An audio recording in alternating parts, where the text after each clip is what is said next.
Hello दोस्तों, नमस्कार। स्वागत है एक बार फिर से आप सभी का अपने प्रिय चैनल पर। दोस्तों आपको बता दें जो अभी की सबसे बड़ी खबर आ रही है, जहां पर पाकिस्तानी पीएम शहबाज शरीफ ना घर के रहे ना घाट के। जी हां दोस्तों, बताएंगे आईएमएफ से कॉल के बाद पाकिस्तानी पीएम ने आईएमएफ को लेकर बोला झूठ। खुद आईएमएफ ने इसका जवाब दिया है। दोस्तों पूरे विश्व में शहबाज शरीफ की हो रही है थू-थू। बताएंगे बड़ी खबर दोस्तों। इसी बीच बताएंगे जहां पर ड्रैगन के खतरनाक मंसूबों को कुचलने की बड़ी तैयारी पाकिस्तान के लिए भी खतरे की घंटी। जी हां, अब भारत करने जा रहा है इस गेम का इस्तेमाल। जी हां दोस्तों, बताएंगे क्या है बड़ी खबर। और इसी बीच आपको बताएंगे जहां पर चीन में 20 वैज्ञानिकों की मौत की बड़ी खबर आ रही है। दोस्तों लगातार 20 वैज्ञानिकों की मौत हुई है। बताएंगे क्या है बड़ी खबर। साथ ही ठंड के मारे बच्चों के स्कूल बंद होने को लेकर भी बड़ी खबर है दोस्तों। तो हर तरह की जानकारी आपको भी बताने वाले हैं, तो आराम से बने रहेगा वीडियो के अंत तक। और अभी खबरों में आगे बढ़ने से पहले हमेशा की तरह प्रधानमंत्री नरेंद्र मोदी जी और भारतीय सेना का दिल से समर्थन करते थे। इस वीडियो को भी कर दीजिए लाइक,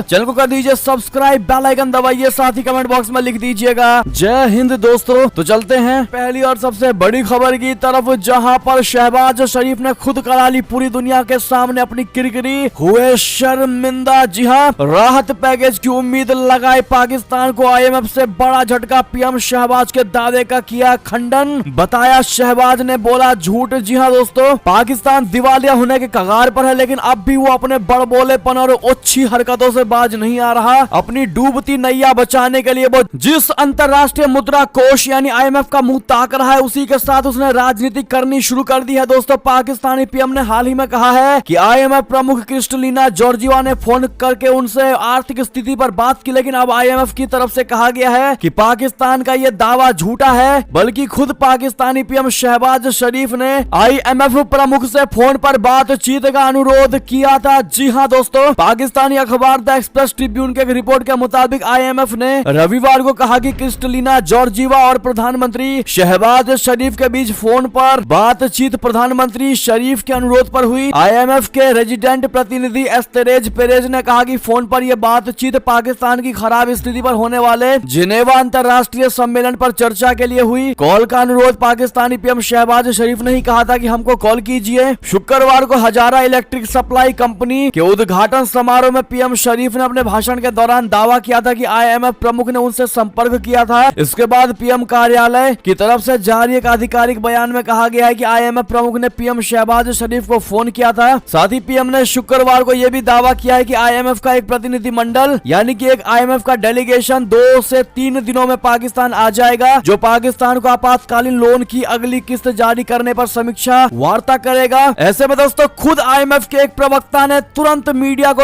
एक बयान दिया दोस्तों, और बयान में पीएम के इस दावे को झूठा बता दिया। कहा कि शहबाज शरीफ ने पूरे तरीके से झूठ कहा है। उन्होंने कहा कि इस बात का कोई संकेत नहीं दिया गया है कि लोन की किस्त जारी करने के लिए कोई टीम अगले 3 दिनों में 9वीं समीक्षा बैठक के लिए पाकिस्तान आएगी। जी हाँ दोस्तों, ऐसे में खुद इमरान खान ने उस कम्युनिटी, उस समूह से झूठ बोला है दोस्तों, जो शायद उसकी मदद कर सकता था। यानी कि आईएमएफ से ही झूठ बोल दिया दोस्तों कि आईएमएफ ने पहली बात तो उनको कॉल किया, ऊपर से उनका डेलीगेशन अगले 2 से 4 दिनों में पाकिस्तान जाएगा। ये दोनों बातें दोस्तों पाकिस्तानी पीएम शहबाज ने अपने आप को बड़ा दिखाने के लिए झूठ बोला। ऐसे में दोस्तों अगर आप भी मानते हैं कि आतंकवाद के साथ साथ पाकिस्तान झूठ की भी राजनीति करता है दोस्तों, झूठ को भी पालता है, तो आप लोग सहयोग करते हुए कमेंट में जरूर लिखिएगा दोस्तों। देखते हैं क्या कहती है भारत की जनता। बढ़ते हैं और बड़ी खबर की तरफ, जहां पर ड्रैगन के खतरनाक मंसूबों को कुचलने की बड़ी तैयारी और पाकिस्तान के लिए भी खतरे की घंटी। अब ड्रोन बिगाड़ेंगे दुश्मन का खेल। बता दें भारतीय सेना की ओर से देश की सुरक्षा व्यवस्था को और अधिक मजबूत करने के प्रयास लगातार जारी हैं। इसी सिलसिले में आर्मी ने करीब 2000 ड्रोन की खरीद के ऑर्डर दिए हैं। मीडिया रिपोर्ट के मुताबिक इनमें से कुछ का इस्तेमाल फॉरवर्ड पोस्ट पर होगा तो कुछ का सर्विलांस से जुड़े कामों में उपयोग किया जाएगा। ड्रोन फेडरेशन ऑफ इंडिया के अध्यक्ष स्मित शाह ने कहा कि इसे लेकर मैन्युफैक्चरर्स के बीच बोली लगाने की होड़ शुरू हो गई है। भारत की ओर से सुरक्षा की दिशा में यह कदम ऐसे समय में उठाया जा रहा है जब भारतीय और चीनी सेनाओं के बीच बॉर्डर पर झड़पें देखने को मिली है। साथ ही पाकिस्तान की ओर से भी सीमा पार से होने वाली घुसपैठ की कोशिशें रुकी नहीं है। बताया यह जा रहा है कि इतनी बड़ी संख्या में ड्रोन्स की सप्लाई तत्काल किए जाने का ऑर्डर है। तुरंत प्रभाव से इनका ऑर्डर दिया गया है दोस्तों। इनकी डिलीवरी तुरंत करने की बात कही गई है। लद्दाख और अरुणाचल प्रदेश के हाई एल्टीट्यूड वाले इलाकों में बढ़ी तनातनी को देखते हुए ये जल्दबाजी दिखाई जा रही है। लद्दाख में सीमा से लगे इलाकों में चीन की पीपुल्स लिबरेशन आर्मी ने बड़ी संख्या में अपने टुकड़ियों को तैनात किया है। साथ ही ड्रैगन की ओर से अक्साई चीन में हेलीपैड्स बनाए गए हैं और अन्य दूसरे तरह के भी निर्माण कार्य हुए हैं। लद्दाख के अलावा डेमचोक और गलवान के सीमावर्ती इलाकों में भी कुछ इसी तरह के हालात हैं। इसे देखते हुए भारत ने अपनी सुरक्षा व्यवस्था को अभेद करने के कदम उठाने शुरू कर दिए हैं। जी हाँ, रिपोर्ट के मुताबिक लॉजिस्टिक सपोर्ट के लिए करीब 400 ड्रोन और निगरानी से जुड़े कार्यों की खातिर लगभग 1500 ड्रोन्स खरीदे जा रहे हैं। जिन ड्रोन्स का इस्तेमाल रसद पहुंचाने के लिए होगा वे 5 से 40 किलोग्राम के बीच का भार उठाने में सक्षम होंगे, जिसके जरिए अग्रिम चौकियों पर तैनात सैनिकों के लिए विभिन्न प्रकार की आपूर्ति की जाएगी। साथ ही ये ड्रोन 5 से 20 किलोमीटर के बीच कहीं भी यात्रा करने की क्षमता वाले होंगे। यानी कि दोस्तों अब भारतीय सेनाओं के लिए वो इंतजाम किया गया है जो पाकिस्तान को और चाइना को धूल चटा देगी। जी हाँ दोस्तों, ऐसे में जय हिंद कहना मत भूलिएगा कमेंट और वीडियो को लाइक कर दीजिएगा। दोस्तों बढ़ते हैं एक और बड़ी खबर की तरफ, जहां जम्मू कश्मीर से खबर आ रही है। राजौरी में आईईडी बरामद, पुंछ में घुसपैठ कर रहे थे 2 आतंकी किए गए ढेर। जी हाँ, जम्मू कश्मीर के पुंछ में सेना को मिली बहुत बड़ी सफलता, 2 आतंकवादियों को उतार दिया गया है मौत के घाट। दरअसल जम्मू संभाग के 2 प्रमुख जिले राजौरी और पुंछ में आतंकी गतिविधियां बढ़ती जा रही हैं, जिसको देखते हुए भारतीय सेना और अन्य सुरक्षा एजेंसियां भी एक्टिव हैं। अब राजौरी में तलाशी अभियान के दौरान एक आईईडी बरामद हुआ, जिसे तुरंत सफलतापूर्वक डिफ्यूज कर दिया गया, यानी कि नष्ट कर दिया गया। इसके अलावा सेना ने 7 जनवरी की रात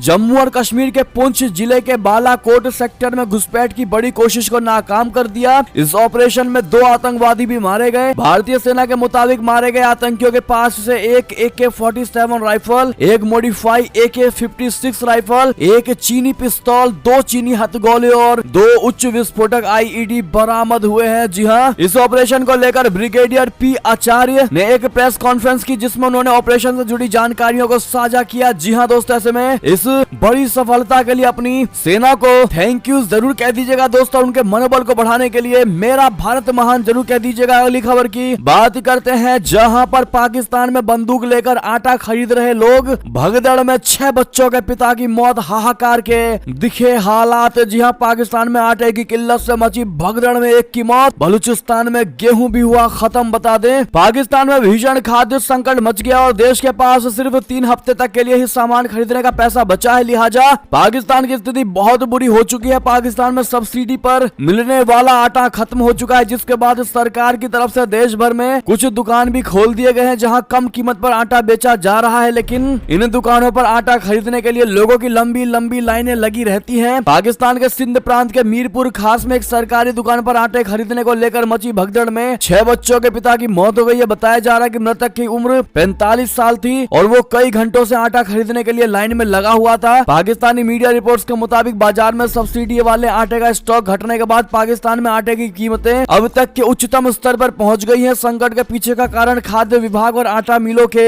बीच कुप्रबंधन और पंजाब से गेहूं की आपूर्ति में कमी को माना जाता है। पाकिस्तान में आटे के एक पैकेट की कीमत 3000 रुपए से ज्यादा हो चुकी है। लिहाजा पाकिस्तान के गरीब परिवारों के लिए आटा खरीदना काफी मुश्किल हो गया है। और दोस्तों गरीबी का ये आलम है कि मजबूरन लोगों को बंदूकें उठानी पड़ रही है दोस्तों, और आटे की लाइन में भी बंदूक लेकर लगे हुए हैं ताकि वो डरा करके जल्द से जल्द आटे को खरीद सके। लेकिन दोस्तों जिस प्रकार से यह भगदड़ मची उसमें एक व्यक्ति की मौत की खबर है, बाकी घायलों की भी खबर आ रही है। दोस्तों अब देखना ये होगा कि आगे क्या शहबाज शरीफ अपने देश की हालात को वो संभाल पाएंगे या नहीं। लेकिन एक चीज तो निश्चित है दोस्तों कि आतंकवाद को अच्छे तरीके से आटा और रोटी जरूर खिला पाएंगे। बात मानते हैं आप लोग, बताइएगा जरूर दोस्तों। बढ़ते हैं और बड़ी खबर की तरफ, जहां पर सार्क को फिर से सक्रिय करने की कोशिशें जारी, चीन से नजदीकी भी बढ़ा रहा नेपाल। बता दें 8 सदस्यीय क्षेत्रीय समूह दक्षेश बोले तो सार्क को सक्रिय करने का प्रयास किया जा रहा है। सार्क 2016 से बहुत प्रभावी नहीं रहा। नेशनल असेंबली के तहत national concern and coordination committee की बैठक में बोलते हुए विदेश मंत्रालय के सचिव और प्रवक्ता भारत राज पौडेल ने कहा है कि सभी सदस्य देशों के बीच आम सहमति की कमी के कारण दक्षिण एशियाई क्षेत्रीय सहयोग संगठन को प्रभावी नहीं बनाया जा सका। नेपाल इसे सक्रिय करने की कोशिश कर रहा है। सार्क 2016 के बाद से बहुत प्रभावी नहीं रहा। 2014 में काठमांडू में पिछला सम्मेलन हुआ था, इसके बाद से इसका द्विवार्षिक शिखर सम्मेलन नहीं हुआ। 2016 सार्क शिखर सम्मेलन इस्लामाबाद में होना था, लेकिन उस वर्ष 18 सितंबर को जम्मू कश्मीर के उरी में भारतीय सेना के शिविर पर हुए आतंकवादी हमले के बाद भारत ने मौजूदा परिस्थितियों के कारण शिखर सम्मेलन में भाग लेने में असमर्थता व्यक्त की। चलते हैं बढ़ते हैं एक और खबर की तरफ, जहां पर आखिर नेपाल के पूर्व पीएम ओली भारत से क्यों है इतने नाराज, बार बार क्यों उगल रहे हैं भारत को लेकर जहर, आखिर क्या है असली वजह आपको बता दें। नेपाल की सत्तारूढ़ पार्टी यूएमएल के अध्यक्ष और पूर्व प्रधानमंत्री केपी शर्मा ओली ने शनिवार को एक बार फिर भारत के खिलाफ अपना गुस्सा निकालते हुए कहा है कि पड़ोसी देश हिमालयी देश में सरकार के गठन में अनावश्यक रुचि ले रहे हैं। काठमांडू में आयोजित एक कार्यक्रम में ओली ने कहा कि बाहरी ताकतों ने नेपाल में सरकार बनाने में अनावश्यक रुचि पैदा कर ली है। यूएमएल और ओली के समर्थन से सीपीएन बोले तो माओवादी सेंटर के अध्यक्ष पुष्प कमल दहल उर्फ प्रचंड नेपाल के प्रधानमंत्री बन गए हैं। पहले संसद में सबसे बड़ी पार्टी नेपाली कांग्रेस के साथ प्रचंड थे, लेकिन प्रचंड को प्रधानमंत्री का पद सौंपने से इनकार करने के बाद वो ओली के समर्थन से सत्ता में काबिज हुए। आपको बता दें दोस्तों कि ये पहली बार नहीं है जब ओली ने भारत के खिलाफ अपना गुस्सा उतारा है। नेपाल ने मई 2020 में एक नया नक्शा जारी किया था, तब ओली प्रधानमंत्री थे, जिसमें विवादित क्षेत्र को शामिल किया गया था जो भारत का हिस्सा है, जिससे दोनों पड़ोसी देशों के बीच क्षेत्रीय विवाद और ज्यादा पैदा हो गया था। जी हाँ दोस्तों, ऐसे में अगर आप भी मानते हैं कि ओली चाहे नाराज रहे या खुश रहे, भारत को कोई फर्क नहीं पड़ने वाला दोस्तों, क्योंकि भारत अपनी जगह सही है और भारत अगर सही है तो दूसरा चाहे बुरा माने या अच्छा माने, भारत को कोई फर्क नहीं पड़ता। ऐसे में आप क्या जवाब देना चाहेंगे दोस्तों ओली को लेकर, भारत से नाराजगी को लेकर बताइएगा जरूर। अगली खबर की बात करते हैं, जहां पर सीज फायर के बावजूद अपनी हरकतों से बाज नहीं आ रहा रशिया, हमले में 2 लोगों की मौत और कई यूक्रेनी घायल होने का यूक्रेन का बड़ा दावा। जी हाँ, रशिया और यूक्रेन के शुरू हुए युद्ध को करीब 1 साल होने जा रहे हैं। इस दौरान दोनों देशों को बहुत नुकसान का सामना करना पड़ रहा है। दोनों सेनाओं के हजारों सैनिकों ने अपनी जानें गंवा दी हैं। इसी बीच 5 जनवरी को रूस के राष्ट्रपति ने ऑर्थोडॉक्स क्रिसमस के मौके पर हमलों को रोकने का आदेश दिया था, जो 5 से 7 जनवरी के बीच तक लागू था। उन्होंने इस तरह का फैसला पैट्रियार्क किरिल और तुर्की के राष्ट्रपति तैयब एर्दोगन के कहने पर लिया था। वहीं दूसरी ओर यूक्रेन ने इस तरह के सीज फायर को झूठा करार दिया। एएफपी के पत्रकारों ने पूर्वी यूक्रेन के सीमावर्ती शहर बखमुत में रूसी संघर्ष विराम शुरू होने के समय के बाद आने और जाने वाली गोलीबारी की आवाजें सुनी। यूक्रेन के राष्ट्रपति प्रशासन के उप प्रमुख ने कहा कि मॉस्को की सेना ने पूर्व में यूक्रेन के दूसरे सबसे बड़े शहर क्रामाटोर्स्क पर भी हमला किया था। बढ़ते हैं दोस्तों एक और खबर की तरफ इसी से जुड़ी, जहां अब रूसी रक्षा मंत्रालय की तरफ से किया गया है बहुत बड़ा दावा। जी हाँ दोस्तों, रूसी रक्षा मंत्रालय के अनुसार यूक्रेनी सेना ने सीज फायर के दौरान डोनेट्स्क और लुगांस्क पीपुल्स रिपब्लिक, जापोरोजिया और खैरसन क्षेत्रों में रूसी सेना के खिलाफ तोपों से लगभग 370 हमले किए। और रूसी रक्षा मंत्रालय ने कहा है कि यूक्रेनी सैनिकों ने डोनेट्स्क के आवासीय क्षेत्रों के खिलाफ 160 से अधिक कैलिबर के गोले और 20 रॉकेट भी दागे। यानी कि दोस्तों दोनों देशों की कोई भी सेना कम नहीं है दोस्तों, और लगातार एक दूसरे पर वार कर रहे हैं और एक दूसरे को डिफेम करने की भी कोशिश की जा रही है। चलते हैं एक और खबर की ओर, जहां पाकिस्तानी सरकार के साथ सीज फायर को तैयार है टीटीपी, धर्म गुरुओं से मांगी सलाह। जी हाँ, प्रतिबंधित आतंकी संगठन तहरीक तालिबान पाकिस्तान के मुखिया ने ऐलान किया है कि वो पाकिस्तान सरकार के साथ सीज फायर समझौता करने के लिए तैयार है। बता दें कि बीते साल जून में टीटीपी और पाकिस्तान सरकार के बीच सीज फायर समझौता हुआ था। हालांकि टीटीपी ने नवंबर में ही सीज फायर समझौता तोड़ दिया, जिसके बाद टीटीपी ने पाकिस्तान में आतंकी हमले तेज कर दिए। टीटीपी का मुखिया मुफ्ती नूर वली महसूद ने एक वीडियो संदेश जारी किया, जिसमें उसने कहा कि हमने अफगानिस्तान की मध्यस्थता में पाकिस्तान के साथ बातचीत की थी, हम अभी भी सीज फायर समझौते पर बातचीत के लिए तैयार हैं। पाकिस्तानी मीडिया की रिपोर्ट्स के अनुसार महसूद ने वीडियो संदेश में यह भी कहा है कि अगर पाकिस्तान के धर्म गुरुओं को लगता है कि उनके संगठन के जिहाद की राह गलत है तो वो उनसे सलाह लेने के लिए भी तैयार है। यानी कि दोस्तों जिस प्रकार से पाकिस्तान पहले भारत के साथ क्या करता था दोस्तों, सीज फायर पर समझौता करके भारत में हमले करवाता था,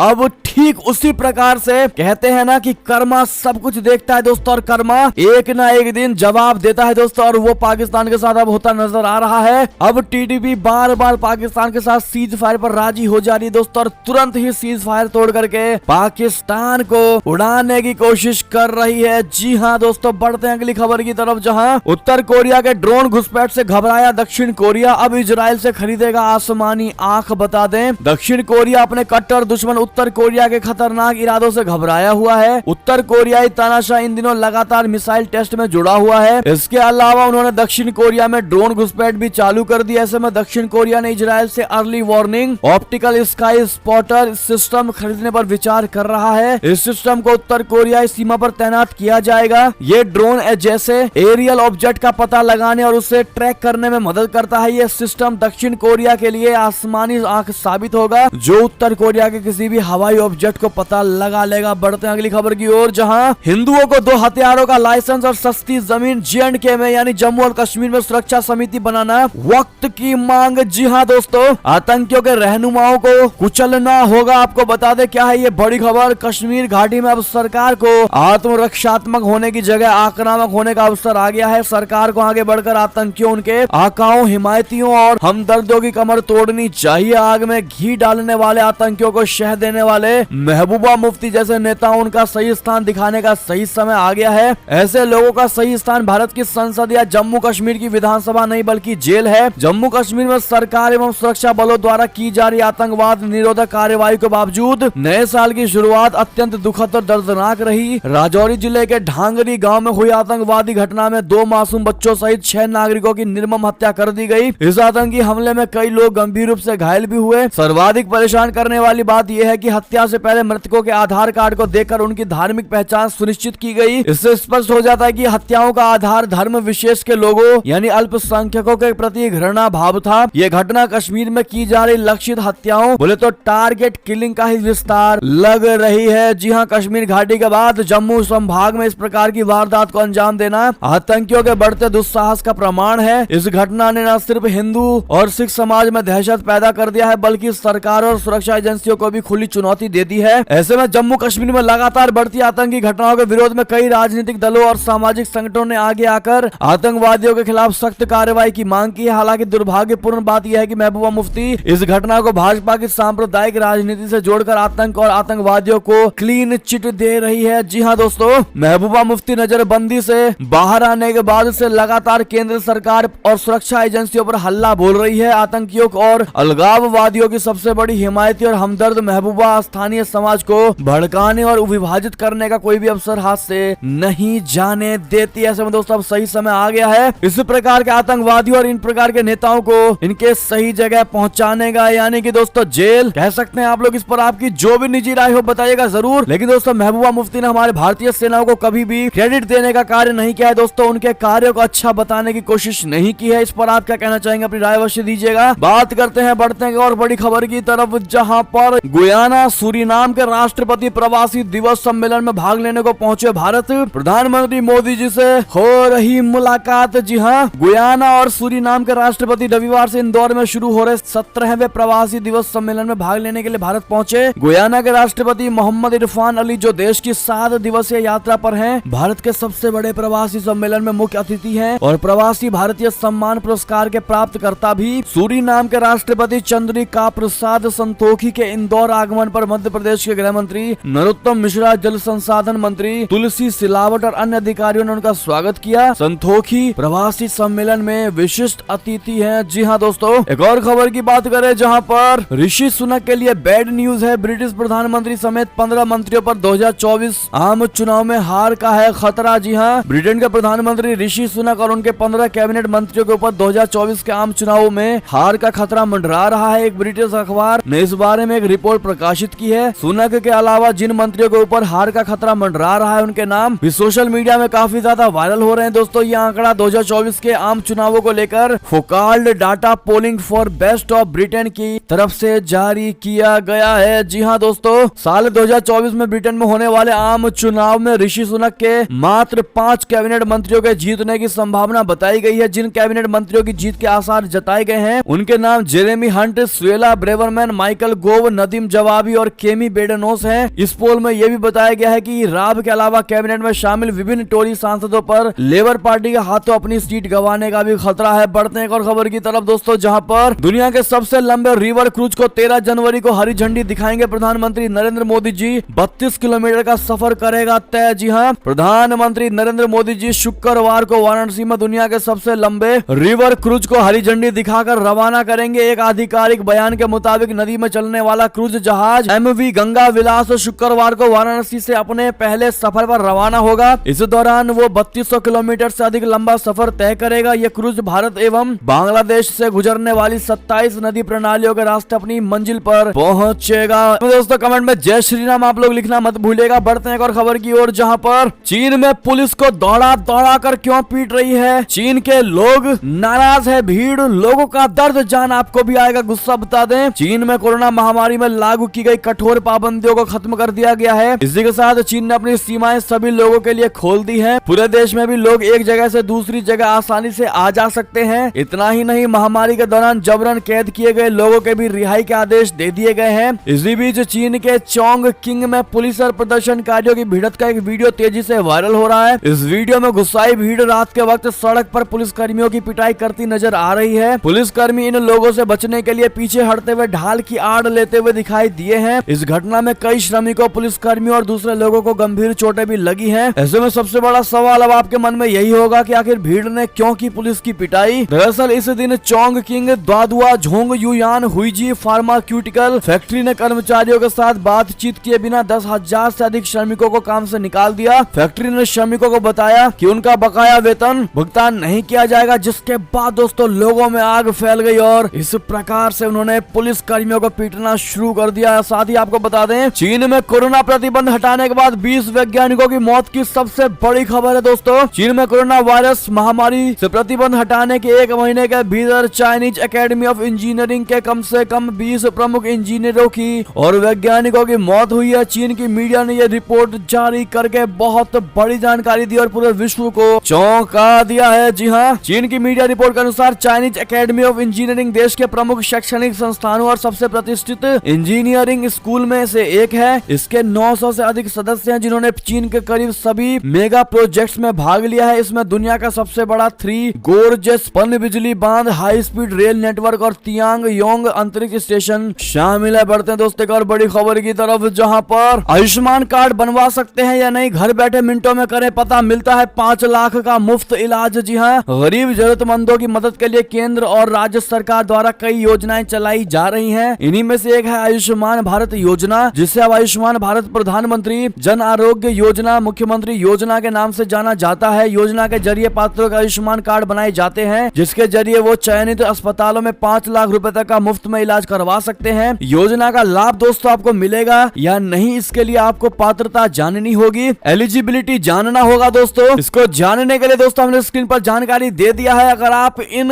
क्राइटेरिया को फुलफिल करते हैं दोस्तों तो आप इसके पात्रता है, आप अप्लाई कर सकते हैं। जी हाँ, अंतिम खबर की बात करते हैं, जहां दिल्ली में 15 जनवरी तक के लिए सभी प्राइवेट स्कूलों को बंद कर दिया गया है। जी हाँ, कोहरे के कोहराम से लोग परेशान है। ऐसे में दिल्ली सरकार ने सभी प्राइवेट स्कूलों को 15 जनवरी 2023 तक बंद रखने का आदेश जारी किया है। भीषण ठंड और शीत लहर को देखते हुए दिल्ली सरकार के शिक्षा निदेशालय ने यह आदेश जारी किया। दिल्ली सरकार के एडवाइजरी के मुताबिक सभी प्राइवेट स्कूल 15 जनवरी तक बंद रहेंगे। जी हाँ दोस्तों, आप ये सर्कुलर भी देख ही पा रहे होंगे। ऐसे में इसी बीच ये थी अब तक की सारी बड़ी खबरें। दोस्तों आपको हमारी खबर कैसी लगी, आशा करता हूँ बहुत अच्छी लगी होगी। अगर थोड़ी भी अच्छी लगी तो इस वीडियो को भी अपने भाई बंधुओं में व्हाट्सएप, फेसबुक, ट्विटर के जरिए पूरे भारत में शेयर करना बिल्कुल मत भूलिएगा। और अभी कर दीजिए इस वीडियो को लाइक, चैनल को कर दीजिए सब्सक्राइब, बेल आइकन दबाइए, साथ ही कमेंट बॉक्स में लिख दीजिएगा जय हिंद जय भारत। तो मिलते हैं आपसे अगली बड़ी खबर में, तब तक अपना ख्याल रखिएगा। आप सभी का बहुत बहुत धन्यवाद साथ देने के लिए, साथ बनने के लिए। जय हिंद जय भारत, जय श्री राम, वंदे मातरम, हर हर महादेव।